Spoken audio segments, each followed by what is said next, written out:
पाकिस्तान में शाम 7 बजते ही एक तमाशा शुरू होता है। एक तरफ शाहजेब खानजादा ऐसे सांस फुलाकर ग्राफिक्स चलाते हैं जैसे मुल्क की किस्मत अभी बदलने वाली है।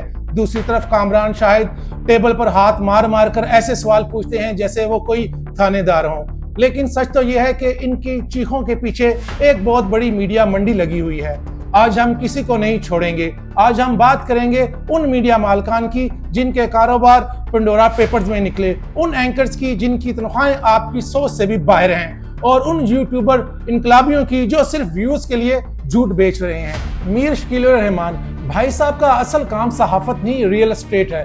2020 में नैब ने इन्हें लाहौर में 54 कनाल की मशकूक लैंड डील पर उठाया, जिन्होंने इसे आजादी सहाफत कहा, मगर असल में आजादी कब्जे का मामला था। पंडोरा पेपर्स के मुताबिक मीर शकील उर रहमान की ब्रिटिश वर्जिन आइलैंड में ब्रुकविट वेंचर्स के नाम से एक ऑफशोर कंपनी भी सामने आई।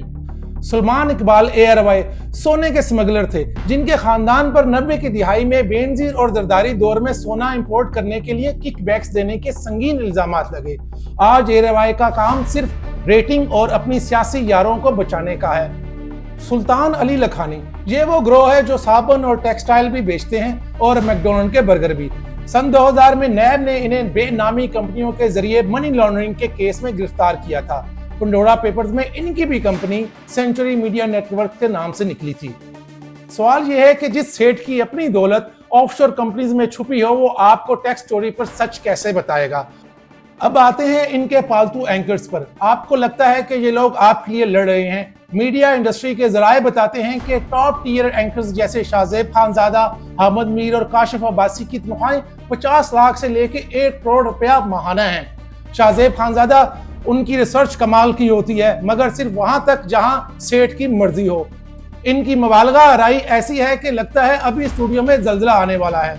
अहमद मीर पाकिस्तान के वो मजलूम तरीन एंकर जो हर दौर में ताकतवरों के करीब रहते हैं। ये वो फनकार हैं जो हवा का रुख देखकर अपना सजदा बदल लेते हैं। गुरीदा फरूकी और मंसूर अली खान, उनकी सहाफत अब बाकायदा मखसूस सियासी पार्टियों का सोशल मीडिया विंग बन चुकी है। गुरीदा बीबी की ट्वीट्स देखकर तो मरियम नवाज भी हैरान रह जाती हैं कि चापलूसी की इंतहा है ये।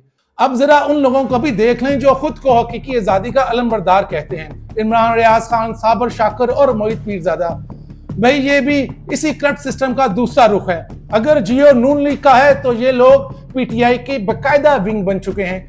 ये YouTube पर बैठकर ब्रेकिंग न्यूज के नाम पर रोजाना एक नया शोशा छोड़ते हैं, क्योंकि आप जितना ज्यादा जज्बाती होकर क्लिक करेंगे उनके इतने ही ज्यादा डॉलर बनेंगे। ये सहाफी नहीं है, ये सिर्फ व्यूज के शिकारी हैं। इन्होंने सहाफत को ट्रोलिंग बना दिया है ताकि महीने के आखिर में YouTube से मोटी रकम वसूल की जा सके। हकायक ये है कि पाकिस्तान का टैक्स टू GDP रेशो सिर्फ 10 से 12% है, मगर इन मीडिया मालकान की बैरून मुल्क जायदादें अरबों में हैं, अगर खरबों में नहीं तो।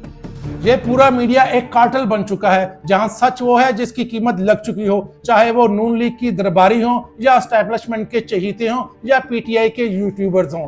सबका मकसद आपका शोर खरीदना और अपनी जेबें भरना है। अगली बार जब इन एंकर्स की चीखें सुने तो याद रखिएगा कि इनके पीछे इनके सेठों की रियल एस्टेट और ऑफशोर अकाउंट्स छुपे हुए हैं।